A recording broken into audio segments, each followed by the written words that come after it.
어제 열린 국회 정무위원회 전체 회의. 회의 초반 다수 야당 의원들로부터 12.3 내란 사태라는 표현이 나오자 국민의힘 유영하 의원이 곧장 문제를 제기했습니다. 네, 꼭 말씀 중에 계속 내란 사태, 내란 말씀하시는데요. 아직 그 내란에 대해서 사법부의 판단도 없었습니다. 그냥 객관적 팩트는 그 비상계엄이 여기 있는 저를 비롯해 여당 누구도 그 비상계엄의 정당성에서 인정하지 않습니다. 그런데 용어를 사용하실 때 좀 중립적 용어를 사용해 주시고요. 국민의힘 소속인 상임위원장도 같은 이유를 들며 유 의원의 발언을 거들었습니다. 자, 12월 3일 날 비상계엄이 있었습니다.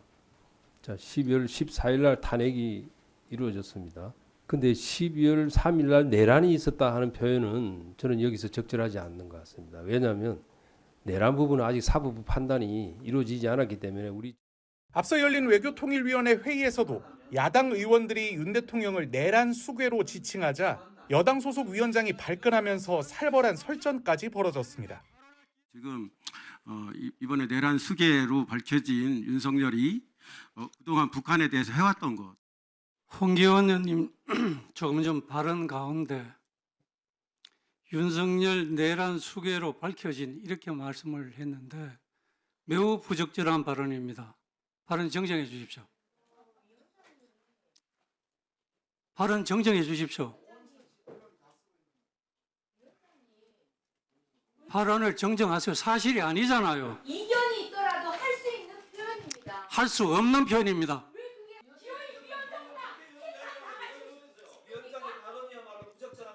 오늘 회의는 이것으로 상해를 선포합니다.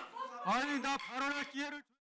국민의힘 의원들이 내란이라는 용어만 나오면 알레르기성 반응을 보이는 건 법사위에서도 마찬가지였습니다.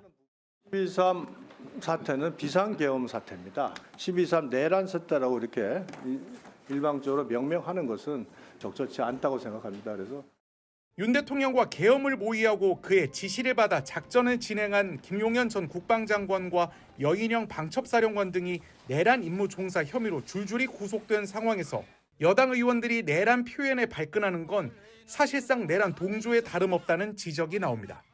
당 안팎에선 국민의힘이라는 보수당 안에 극우라는 암이 자라는 것 같다거나 당이 계엄 대통령을 싸고 돌며 민심과 동떨어지고 있다는 비판이 나오고 있습니다. 윤석열 대통령의 탄핵 소추안이 가결되자 여당 국민의힘 1, 2인자, 대표와 원내대표는 차례로 사과했습니다.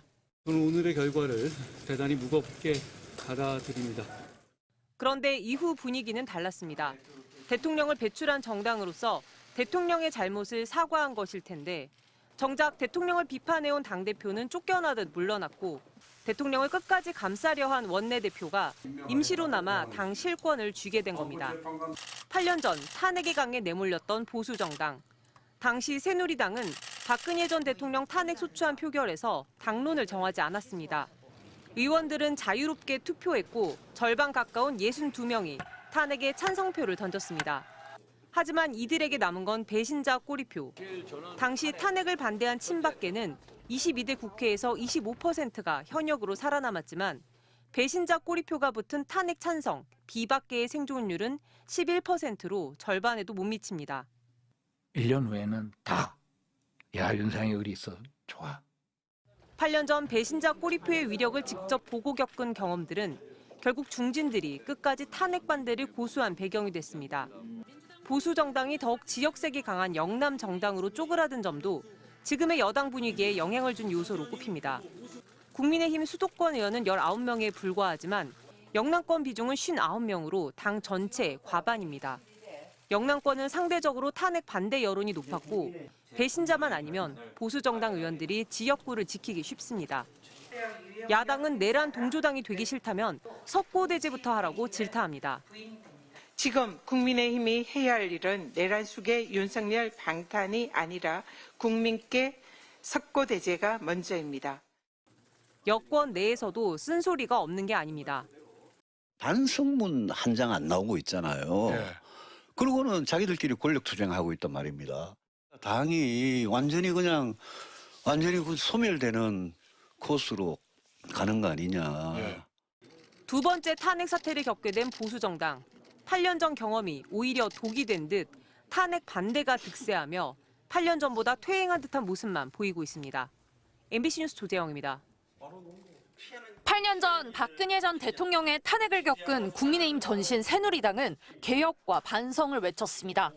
과거의 잘못에 대한 철저한 반성과 이에 대한 책임을 지는 것으로 시작돼야 한다고 저는 믿고 있습니다. 친박계 핵심 의원들은 이선 후퇴를 선언했고 박 전 대통령을 중심으로 만들어진 당에서 탈피하고자 당명도 바꿨습니다. 하지만 탄핵의 상흔 속에서 당은 여러 갈래로 쪼개졌고 대표적인 비박계로 탄핵에 찬성한 유승민 전 의원에겐 배신자라는 꼬리표를 붙였습니다. 분열과 반목이 거듭된 보수정당의 선거는 대참패의 연속이었습니다. 19대 대선과 이후 지방선거, 21대 총선까지 연달아 참패하며 보수 괴멸이란 얘기까지 나왔고 의원들에게 탄핵 트라우마를 안겼습니다. 문재인 정부와 대척점에 있던 용병 윤석열 전 검찰총장을 내세워 다시 대권을 잡았지만 국민의힘에서 반성과 쇄신은 없었습니다. 지난 4월 총선에서 참패하며 국민들은 변화를 요구했지만 국민의힘은 달라지길 거부했습니다. 12.3 내란 사태 이후에도 정치공학에 집착하며 탄핵 반대 당론을 지키려는 데 급급했습니다. 지금으로 봐서는 당론이 바뀔 가능성은 크지 않다고 봅니다. 윤석열 대통령이 계엄군을 동원해 헌법기관인 국회를 무력화시키려 했고 국회의원들을 끌어내려 했다는 폭로가 이어지는데도 정당한 통치 행위였다는 윤 대통령의 궤변을 옹호하기에 바빴습니다. 2010년도 대법원 판례에 의하면은 고도의 정치 행위에 대해서는 대통령의 권한을 존중하면서 사법심사를 자제한다.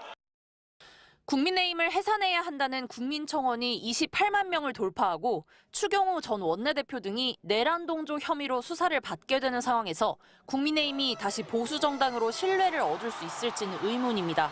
MBC 뉴스 구성입니다.